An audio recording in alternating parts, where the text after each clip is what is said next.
Instagram মানেই আজকাল শাড়ি মামুনিদের ঝলক, বিশেষ করে বাংলায়। এখানে ছেলেদের ইনস্টাগ্রাম খুললেই অতি সুন্দরী মামুনি উইথ শাড়ি। এদেরকে দেখলেই মনে হয় কাশ এরা আমার বউ হতো বা গার্লফ্রেন্ডও হলেও চলে।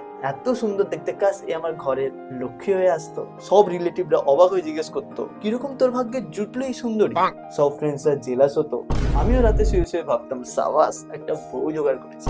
বাট অ্যাকচুয়ালি এই শাড়ি মামুনিরা কিন্তু এতটাও সুন্দর হয় না। মানে এরা সুন্দর হয় অনলি ইনস্টাগ্রামে, মানে যখন শাড়ি পরে আর মুখের ফিল্টার দিয়ে রিলস বানায়। আসলে এইসব শাড়ি পরে রিলস দেখে যদি তুমি পছন্দ করে নিয়ে বাড়ি নিয়ে চলে আসো, তারপরে ঠিক দেখতে লাগবে এরকম। ও মাগো, মানে এর থেকে তো আমাদের বাবাদের আমলেই ঠিক ছিল, ওয়ান শট দেখেই বিয়ে করে দিত। মানে এখানে তো এত ভেবে ওপর নিচ দায় বায় সব দেখেও তারপরে ফলস খেয়ে যেতে পারে।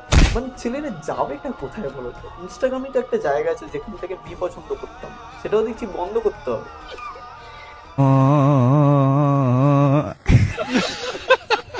তোমাদেরও যদি এরকম চেনা জানা কেউ শাড়ি মামুনি থাকে, তাকে ট্যাগ করো। रात अकेली है